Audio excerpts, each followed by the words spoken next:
ఇక ప్రధానంగా ప్రభుత్వం మాత్రం మీకు ఒక్క సీటు కూడా రాదని చెప్తా ఉంది. దాంతోపాటు బీజేపీ కూడా అసలు సీన్లోనే లేదు బీఆర్ఎస్ అనేది కూడా చెప్తా ఉంది.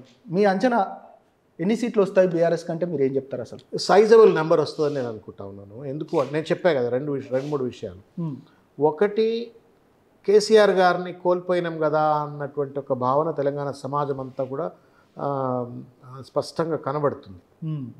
సరే, ఫెనటిక్ రేవంత్ వాదులు లేకపోతే ఫెనటిక్గా కేసీఆర్ గారిని వ్యతిరేకించే వాళ్ళు ఎవరైనా ఉంటే వాళ్ళకి ఏమైనా ఉండొచ్చు కానీ, బట్ మెజారిటీ తెలంగాణ అయ్యో కేసీఆర్ గారిని కోల్పోయినాం కదా, మన పెద్ద ఆయనను మనమే కదా దూరం చేసుకున్నాం కదా అన్నటువంటి ఒక భావన స్పష్టంగా కనబడుతూ ఉంది.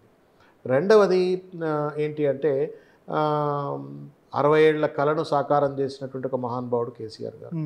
అనేక మంది త్యాగాలు, ఆరాటాలు, పోరాటాలకు ఆ కళలకు ఒక స్వరూపాన్ని ఇచ్చి తెలంగాణ చావునోట్ల తలకాయ పెట్టి తెలంగాణ తీసుకొచ్చినటువంటి ఒక యోధుడు కేసీఆర్ గారు.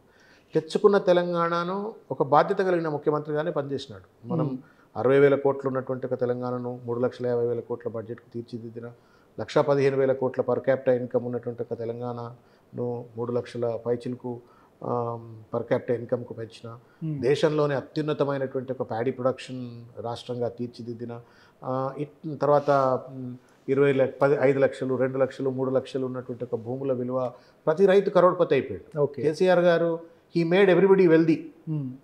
ప్రతి రైతు లక్షాధికారి, ప్రతి రైతు కోటీశ్వరుడు అన్నట్టుగా, 5 ఎకరాల భూమి ఉంటే కోటీశ్వరుడు అన్నట్టుగా వాళ్ళ భూములకు ఏమైపోయింది, నీళ్ళు వచ్చినాయి, కరెంట్ వచ్చింది, ఆటోమేటిక్గా ఏమైపోయింది, భూములకు విలువ వచ్చింది. ఆ భూములకు విలువ రాగానే పేద రైతులంతా కూడా ధనవంతులు అయిపోయారు. సో ఇంత అద్భుతంగా ఆయన పరిపాలన కొనసాగిన తర్వాత కరెంటు కష్టాలు లేని తెలంగాణ చూసి, నీటి కష్టాలు లేని తెలంగాణను చూసి, తాగునీటి కష్టాలు లేని తెలంగాణను చూసిన తర్వాత ఇవాళ ఈ 100 రోజుల్లోనే ఈ ప్రభుత్వం సార్ మీరు అన్నట్టుగా సర్వేలు అంటే కొన్ని సర్వేలు మాత్రం ఖచ్చితంగా మీకు మీరు అన్న ఫిగర్ అంటే చాలా ఎక్కువ స్థానాలు వస్తాయని సర్వేలు చెప్తా ఉన్నాయి.